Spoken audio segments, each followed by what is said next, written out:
नमस्कार, आप सभी का स्वागत है किसान रेडियो पर और मैं हूं आपके साथ आरजे समर। दोस्तों, आप सभी को बता दें कि आज पूरे देश में 14 सितंबर को हिंदी दिवस मनाया जाता है और यह जो हिंदी दिवस मनाने की यह परंपरा चली आ रही है, यह 14 सितंबर 1949 में जब हिंदी को राजभाषा के रूप में उसको दर्जा दिया गया, तब से यह परंपरा चली आ रही है। ऐसे में आज हमारे साथ खास बातचीत के लिए डॉक्टर पीएन द्विवेदी सर हैं, जो कि लेक्चरर रह चुके हैं, हिंदी के बहुत ही अच्छे रीडर भी रह चुके हैं। सर, आपका बहुत बहुत स्वागत है किसान रेडियो पर।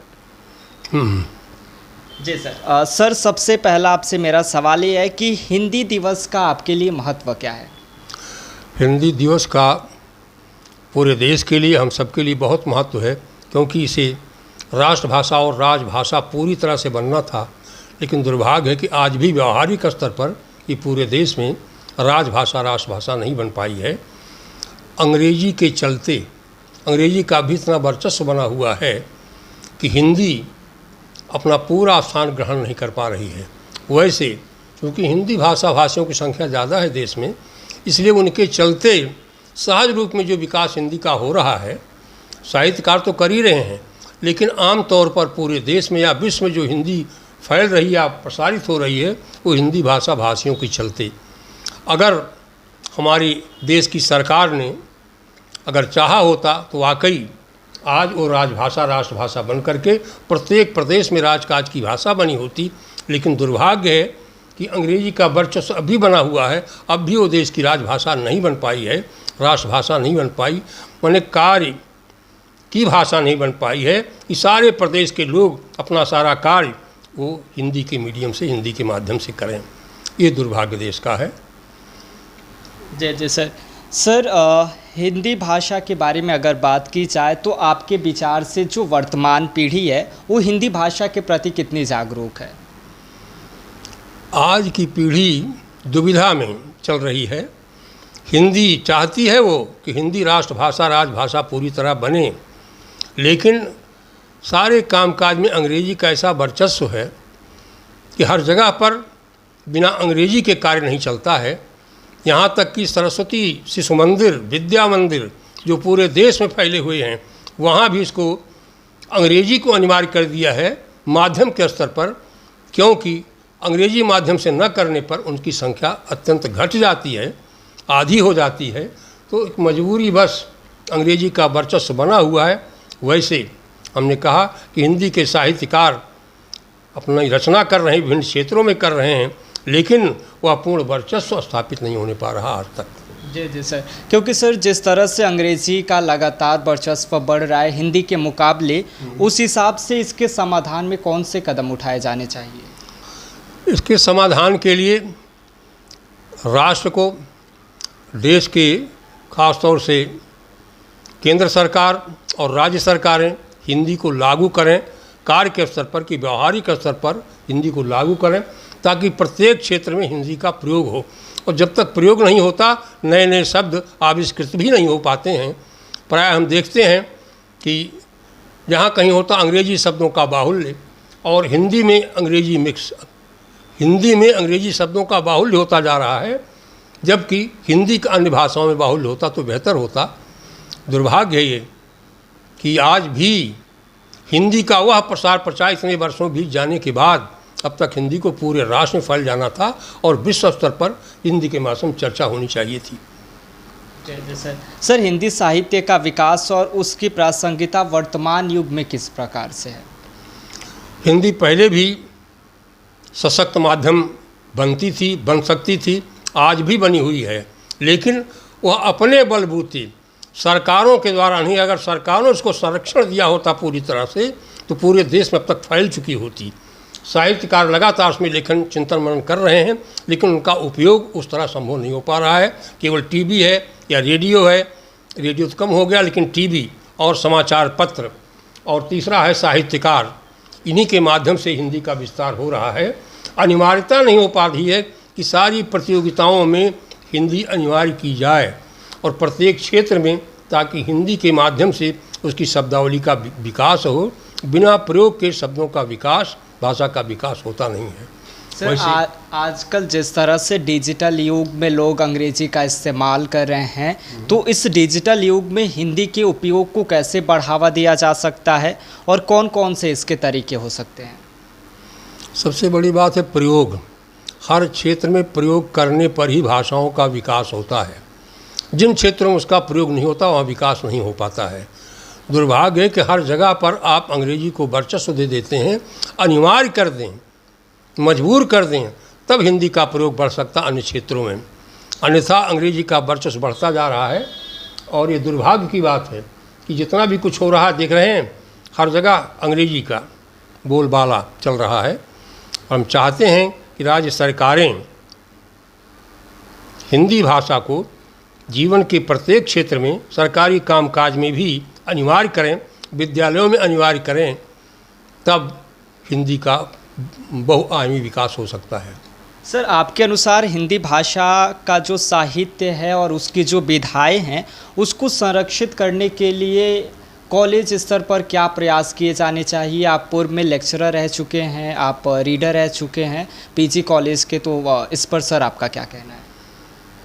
हाँ, महाविद्यालयों में, विद्यालयों में हिंदी का विकास, विस्तार तभी संभव हो सकता है जब उसके माध्यम से प्रत्येक विभाग में गोष्ठियाँ आयोजित हों, उन पर विचार विमर्श हो, बड़े बड़े विद्वानों को बुलाया जाए, उनसे चर्चा पर चर्चा हो, तभी संभव होता है। हमें लंबे अरसे तक हम लोग ये कार्य करते रहे महाविद्यालय में और हिंदी का वर्चस्व बना हुआ था, साहित्यकारों में भी उत्साह उल्लास रहता था, लेकिन धीरे धीरे देख रहे हैं कि विद्यालयों से ये चीज़ें कम होती जा रही हैं।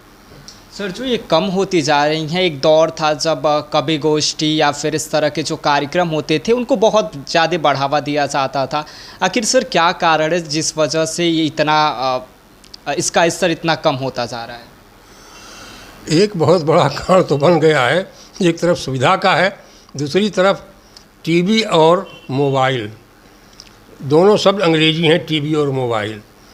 इसका हिंदीकरण भी लोग कम ही करते हैं।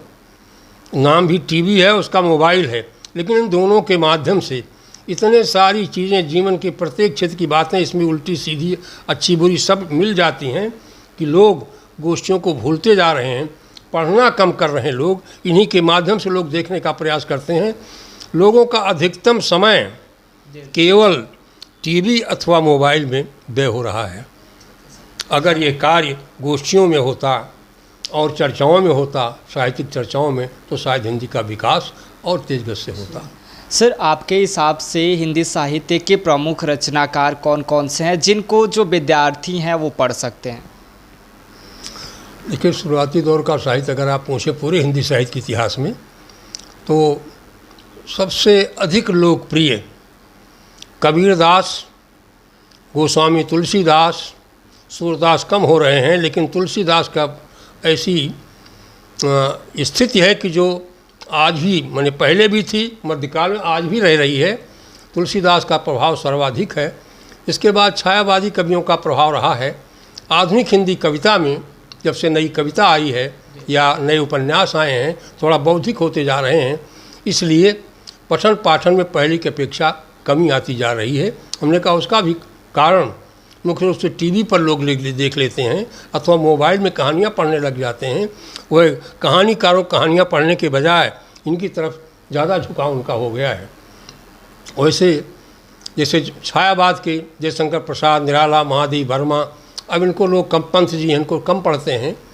आधुनिक हिंदी कविता में अज्ञे जी हैं, हमारे बस्ती जनपद के सर्वेश्वर दयाल सक्सेना, नाटककार लक्ष्मीनारायण लाल, आचार्य रामचंद्र शुक्ल रहे ही हैं। ऐसे ऐसे साहित्यकार और मुंशी प्रेमचंद, मैंने हर विधा में इतने बड़े साहित्यकार रहे हैं। आज भी उनकी चर्चा होती है, लेकिन जो सारी सीमाओं का, सारी बाधाओं को पार करते हुए चले आ रहे हैं, उनमें कबीर, तुलसीदास, आगे चल के आचार्य शुक्ल गद्य में, क्योंकि ऐसे प्रसाद जी 7वां 8वां भी पास नहीं थे हैं, लेकिन उन्होंने कामायनी जैसे ग्रंथ, नाटककार और कवि के रूप में जो लोकप्रियता अर्जित की, वह आज वह संभव नहीं हो पा रही है।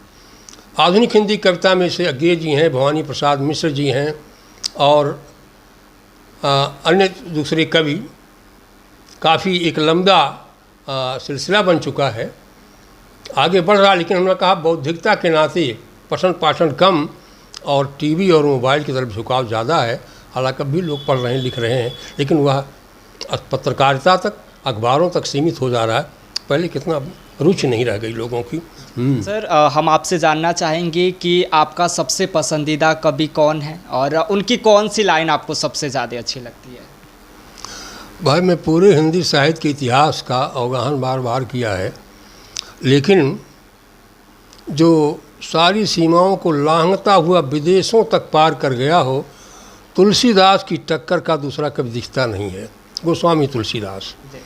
क्योंकि याद करता हूँ कि 16वीं सदी महाराणा प्रताप, सम्राट अकबर, गोस्वामी तुलसीदास, एक सम्राट और दूसरे महाराजा, हाँ,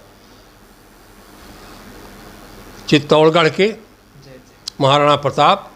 वह आज की घास की रोटी खाकर के भी देश के लिए लड़ना चाहिए। सम्राट अकबर इतिहास की किताबों बंद हो चुके हैं। एक व्यक्ति जो राजा था, महाराजा था, जो कहता था माँ के खैबो मस्जिद को सोइबो लैबो को एक दैबो न दूजो, और काहू की बेटी से बेटा ने ब्याह, काहू की जात बिगाड़न सोई। तुलसी सर नाम गुलाम है राम को, जाको रुचय सो कहे सोई वो।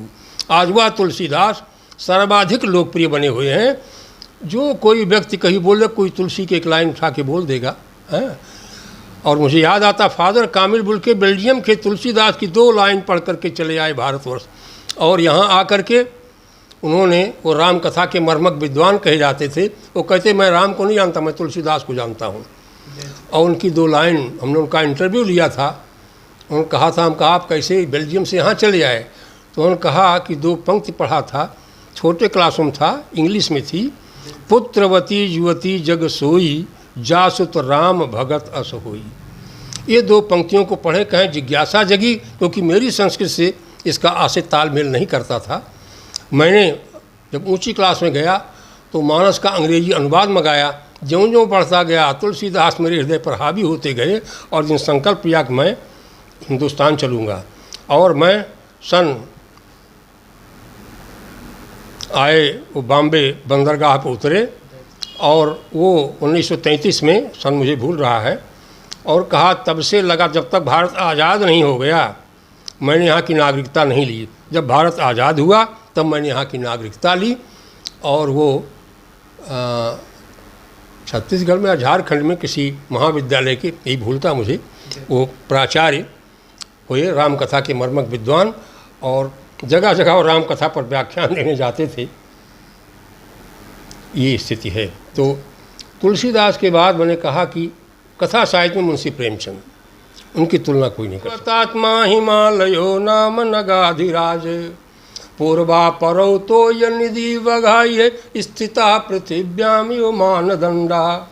दूसरा श्लोक इसका उत्तर था, अनंत रत्न प्रभवस्य यस्य हिमं न सौभाग्य विलोपि जातम, एको ही दोषो गुण सन्निपाते निमज्जतींदे किरणे शिवांका। वो कहते थे जनशून्य इलाका है, मेरा कोई नुकसान नहीं हुआ है। और वो कहते हैं हमारे देश की उत्तर दिशा में देवताओं की आत्मा वाला हिमालय नाम का पर्वत है, जिसकी पूर्वी और पश्चिमी श्रेणियाँ फैलती हुई सागर तक चली गई हैं। और दूसरे श्लोक में कि अनंत रत्न प्रभा हिमालय, ये हिमालय अनंत रत्नों को उत्पन्न करने वाले इस हिमालय का सौभाग्य केवल बर्फ नष्ट नहीं कर सकती है। मेरा बंजर इलाका हो या बर्फीला इलाका हो, मेरे देश का है, वो मेरा है। ऐसा नहीं कि बंजर भूमि है, बर्फीला इलाका है, पहाड़ी इलाका है, तो हमको दूसरे देशों को सौंपते जाएं। ये उस समय सारे कांग्रेसी बड़े बड़े नेताओं के उत्तर था कि अनंत रत्नों को उत्पन्न करने वाले हिमालय का सौभाग्य केवल बर्फ नष्ट नहीं कर सकती है, और ये जड़ नहीं है, ये देवताओं की आत्मा वाला हिमालय नाम का पर्वत है। आज जब पूछते हैं कि वो हिमालय का माउंट एवरेस्ट कहाँ है, वो तो अब तिब्बत में पड़ गया और चीन कब्जियाए हुए हैं। ये सब बुरा लगता है देख करके। और उस समय, और दूसरी तरफ पुराने संस्कृत कवियों, भारत की आत्मा है संस्कृत भाषा, संस्कृत भाषा से विकसित सारी भाषाएं। 13वें सर्ग में जिसको देखना पूरा हिंदुस्तान, लंका से जब विजय करके भगवान राम विमान पर बैठ कर चलते हैं तो उनके साथ उनके 2 मित्र थे, विभीषण और सुग्रीव। राजा सुग्रीव बन चुके थे, महाराज विभीषण बन चुके थे, वे उनके साथ थे। और सीता जी थी, लक्ष्मण थे, और बगल से उड़ान भरते हुए हनुमान जी थे। और जैसे वो आते हैं सागर के ऊपर, देखो 13वां सर्ग कालिदास का रघुवंशम का, वो 13वां सर्ग पूरे वहाँ से लेकर और प्रयाग तक का वर्णन देखिए। पहला श्लोक है, अब अथात्मना शब्द गुणम गुणज्ञा पदम विमानेन विगाहमाना रत्नाकरम वीक्ष मिथा सजायम रामाभिधानो हरित्यवाचो। और क्या बोलते हैं, ऐसी ऐसी उपमाएं, ऐसी ऐसी तुलनाएं करते हैं, ऐसी थे देखो इस सागर को। तो हम श्लोक छोड़ रहा हूँ। ये वही सागर है जिसका जल क्षण भर के लिए धरती के घूंघट के समान प्रतीत हुआ था। कब? जब भगवान बाराह इस धरती को, सागर में डूबी धरती को उठाते हुए अपने दांतों से चले आ रहे थे, तो क्षण भर के लिए इसी सागर का जल धरती के घूंघट के समान प्रतीत हुआ था। रसातलादाय भवेन पुंसां भुव प्रयुक्त वहन क्रियाया अस्याक्षंभा प्रलय प्रवृद्धम मोत्र भक्त्रावरणम बभूव। और कभी लगता है मेरी लालसा अभी मैं श्वेतवंत रामेश्वरम नहीं पहुंचा, उसी से इतनी आसक्ति है कब मैं पहुंच जाऊं, उसको देखूं। क्योंकि देखते हैं दूर से तमिलनाडु और केरल की तटभूमि जो हरे भरे नारियल और केल बागानों से हरी भरी है, तब कालिदास कहते हैं दूर से देखने पर ये सागर लोहे का गोल कहीं पहिया लगता है, जिसके किनारे किनारे पर बागानों की काई लगी हुई हो। और ऐसा कभी बचपन में सुनते थे कि सागर बड़ी बड़ी मछलियाँ होती हैं जो बड़ी बड़ी जहाज़ों को पलट देती हैं। तब उन्होंने कल्पना थी कालिदास ने, ससत्वमादाय नदी मुखाम्भा समीलयन्तो ब्रवीता ननत्वात् अमी शिरोभिस्तिमया सरंध्र ऊर्ध्वं वितन्वन्ति जल प्रवाहान।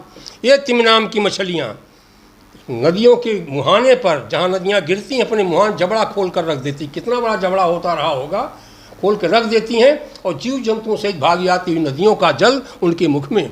और फिर जल थोड़े पीती थीं, अपने उनके ऊपरी जबड़ों में तमाम रंध्रभाग छिद्रभाग होते थे। जब दबाती थीं तो फब्बारों की तरह जगह जगह बनता दिखाई पड़ता था। जहाँ जहाँ नदियों के मुहाने, वहाँ तमाम फब्बारों का रूप ग्रहण करती थी नदियाँ, तिम नाम की मछलियों के नाते। ये सारे दृश्य। और पहली बार मैं प्रयाग गया, सागर से आया, देखा चलो गंगा में नहा लो। फिर कालिदास का श्लोक याद आया, वही ऐसी उपमाएं। गंगा जमुना कैसे, आज का जल तो बड़ा गंदा। मैं पहले जब गया था तो काफ़ी निर्मल था, जब रिटायरमेंट के बाद गया तो एकदम मटमैला पानी, दोनों मिला जुला नहीं। लेकिन उस समय कैसा रहा होगा, आज गंगा का जल केवल आप देखिए हरिद्वार तक निर्मल जल। वो लिखते हैं कि जमुना का नीला जल और गंगा का सफ़ेद जल जब हिलोरों से मिलता तो कैसा लगता है। सीता से कहते, ऐ सीते देखो, पश्याव नद्यांगी विभाति गंगा भिन्न प्रवाह यमुना तरंगई क्वचित प्रभालेपि भी इंद्रनीलय मुक्ता मयूर्यष्टुरिवानुविद्धा अन्यत्र मालासित पंकजान इंद्रीवरैरुच खचितांतरेव। 4 श्लोक हैं, चारों 8 उपमाएं हैं। जहाँ दोनों का जल मिलता है, ऐसा लगता है जैसे सफ़ेद मणियों की माला हो जिसमें बीच बीच में नीलमणि पिरो दी गई हो। कहीं कहीं पर लगता है सफ़ेद कमलों की माला हो जिसमें इंदिवर नील कमल पिरो दिए गए हों। तो लाजवाब उपमाएं। और ये सारे बड़े बड़े राजनेताओं को, जो इन सबको न जानने के नाते हाँ सबको घोषित करते जाते, उल्टा पलटा बोलते जाते हैं। अरे संस्कृत भाषा में वह सब कुछ है जो पूरा अनंत विस्तार हिंदुस्तान का अखंड भारत, आर्यावर्त, अफ़गानिस्तान से लेकर और बर्मा तक, इन सारी सीमाओं को केंद्रित करता है, रेखांकित करता है। पहले कहीं पूजा पाठ होता है ज़रा सा, तो भी लोग याद दिलाते हैं, पंडित श्लोक गा देगा, जल छिड़क देगा, आपका कल्याण करें। क्या? गंगा सिंधु सरस्वती च जमुना कावेरी नर्मदा। गंगा सिंधु सरस्वती च जमुना। आज जब पढ़ता हूँ कि गंगा के बाद कौन नदी? सिंधु। और सिंधु कहाँ है? पाकिस्तान में। कितनी पीड़ा होती है कि सिंधु नदी कहाँ है। सिंधु गिरती थी, इसलिए जिसको आप पढ़ते हैं इस समय अरब सागर, वो सिंधु सागर कहलाता था। गंगा गिरती थी, गंगा सागर, जिसको आप बंगाल की खाड़ी पढ़ते हैं। ये दोनों, वो गंगा सागर था और वो सिंधु सागर। लेकिन आज यह बदलाव है। अगर किसी को याद है, अतीत तो आज नहीं तो कल, कल नहीं तो परसों लेके रहेंगे, ये अखंड हिंदुस्तान फिर बनेगा। और ऐसी संभावना लगातार बनती, क्योंकि वह साहित्य में सब सुरक्षित है, और जब तक साहित्य है तब तक सब कुछ सुरक्षित है। अभी सूरज में गा रहा था, हाँ, तुलसीदास जैसा भक्त जो सज्जनों की वंदना करते हैं, जब दुष्टों की वंदना करने लगते हैं, बंदों खलगन जे सत भाएं, मैं दुष्टों की वंदना करता हूँ, जे बिन काम दाहिने बाएं, जो बिना काम के दाएं बाएं फंसाते रहते हैं। और दूसरी लाइन थी, परहित हानि लाभ जिन केरे, दूसरों का नुकसान, दूसरों का अहित हो जाए, दुष्टों का ही लाभ है। हाँ, परहित हानि लाभ जिन केरे, उजरे हर्ष, कोई उजड़ जाए तो बड़ा हर्ष होता है, और दुख बसेरे, और दुख होता जब कोई बस जाए। तो सोचो, ऐसे दुष्टों की वंदना करने वाले गोस्वामी तुलसीदास। सर, आपका संदेश छात्रों के लिए विशेष रूप से हिंदी भाषा को लेकर क्या है? हिंदी भाषा का विकास, विस्तार और गहराई, और प्रत्येक क्षेत्र में वह शोध लायक बने, ये हमारी आकांक्षा है।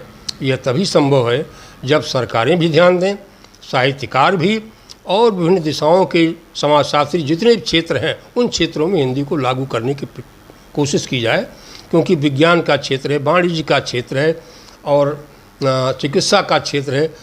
इन क्षेत्रों में भी इसका उपयोग करना चाहिए ताकि इसकी शब्दावली का विकास और विस्तार हो, और हिंदी का विकास विस्तार ही हिंदुस्तान का विकास और विस्तार कर सकता है। भविष्य भी इसी तरह सुरक्षित संभव हो सकता है। सर, हम चाहेंगे कि हमारे किसान रेडियो के माध्यम से जो हमारे श्रोता हैं उनके लिए हिंदी दिवस को लेकर सर आप क्या संदेश देना चाहेंगे? मैं चाहता हूं कि अधिकाधिक लोग हिंदी दिवस को मनाएं और अपने क्षेत्र के लोगों को सचेत करें हिंदी के बारे में, कि हिंदी उनके लिए कितना ज़रूरी है, इस राष्ट्र के लिए कितना ज़रूरी है, और विश्व स्तर पर जितना इसका प्रभाव बढ़ा सकेंगे उतना ही हिंदुस्तान का भी विकास और विस्तार संभव होगा। बहुत बहुत धन्यवाद सर।